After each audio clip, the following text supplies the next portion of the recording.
All right, we're out here today at 1555 Walking Horse Trail in Cumming, July the 16th. This is about 4:08. It's roughly 90 degrees. Obviously, we have wind damage. There's wind damage all over this roof. But what I'm going to be doing today, I just wanted to give you a before shot. I'll take photos too, but I wanted to give you a before shot of like the area that we're going to be manipulating to repair this shingle. So we should be manipulating, either starting here or starting here, these two shingles above it.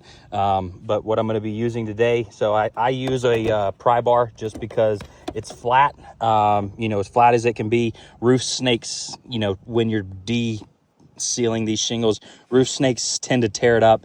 So what I'm going to do is I'm going to be using this. I've got my partner here to video me. He's sitting kind of at a right angle to me, to be able to show the level of degree that I lift these shingles. I'm going to be as gentle as I possibly can with them. But like I said, the roof is old, but it seems that the ventilation of this roof is fair, because the shingles look okay, but they obviously are brittle. As you can see, we're taking granule loss everywhere just from the wind damage. There's one right here even. But I'm going to start this video.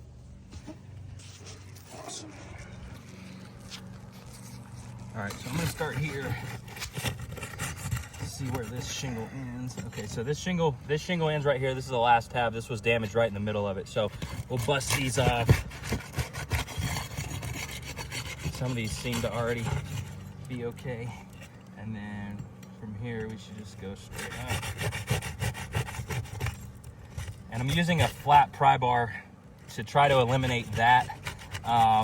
There's matting transfer, just a little.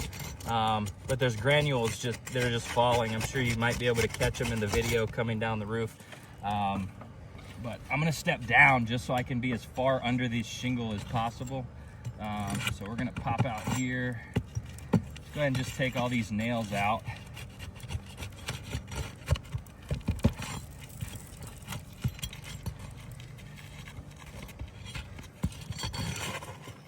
Just pop right through. This shingle's completely loose too. I just felt that when I was coming across. That just hasn't creased yet, but there's a lot of shingles on this roof that are like this, or like this one rather. But there's granules falling off just from doing the removal.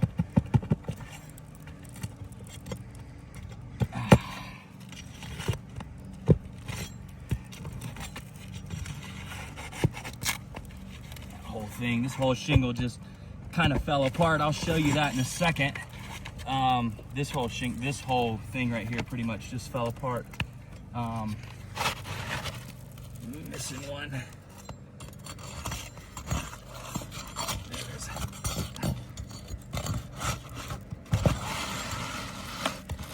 All right, so just another thing. I'll take photos on my phone. I don't want this video to be too long. All right, so I pulled the shingle down, got the damaged shingle here, but you can see the matting transfer. Like, this is pulled all the way through. This shingle will be able to shed light from the backside. You can see it right there. Another one all the way, just pure fiberglass right here. This is a piece of matting material that came from one of these shingles up top. You've got a ton of matting transfer here. Obviously, you've got a ton of matting transfer there, but I wanted to just do an overshot. So this shingle has a lot of granule loss going on here. This shingle has a little bit. If we just sit here and pat the roof, you can see it starting. Sit here and pat the roof. Obviously, this is going to happen when the hammer goes down on it, but these shingles directly above it have taken a hit, and like I said, it's because the shingle itself is brittle. Not necessarily due to like a wear and tear situation, but it's like age, and that's causing the creasing that we have going on here. I think I showed down here matting transfer along the tops of these. You got a big hunk of matting transfer there. Big hunks of matting transfer here. Matting transfer there. So for the purpose of this video, obviously this is what we're looking at post removal. You know what I mean? This fails a repairability right here, and we haven't even put the shingle back. So more than likely, instead of like tearing up this roof more, like all these shingles are now completely unsealed just from us manipulating this.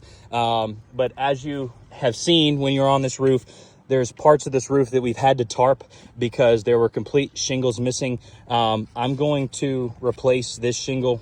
We can put it on video, but I don't want this to, cause any problems. So more than likely, just from us damaging this and pulling materials out of here, I'm going to put a tarp here.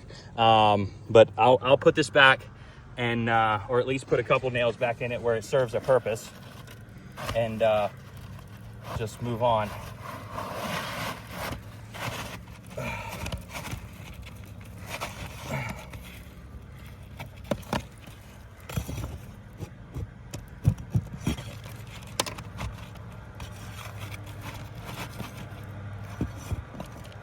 These the felt is also stapled.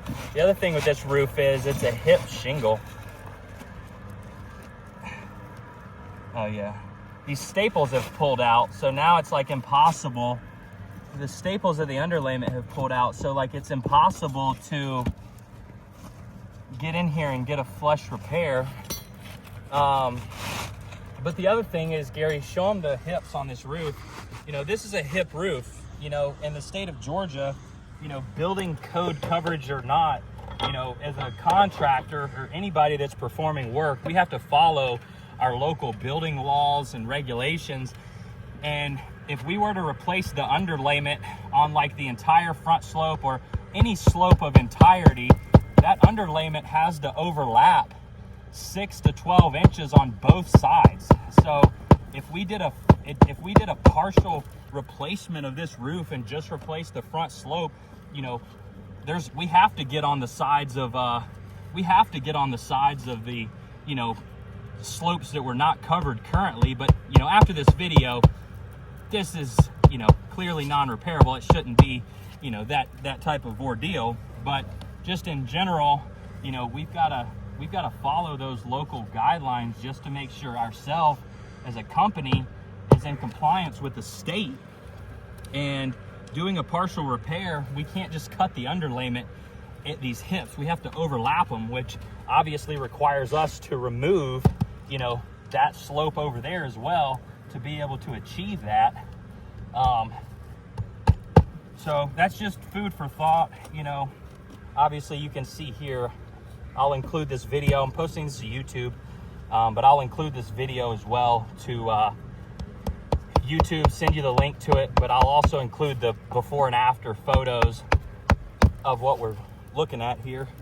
You know, for every shingle that is damaged, you know, we've got two shingles additionally that need to be replaced. You know, obviously that's going to get us through the whole roof. We had the whole entire roof inspected. There's scattered wind damage throughout the entire roof, even down here on the porch itself. So, you know, this is one of those roofs where, you know, repairs aren't really an option. We've got to move and follow through with a full replacement to bring this property back to its original state, or at least comparable to its original state. This shingle's good. It's gonna hold.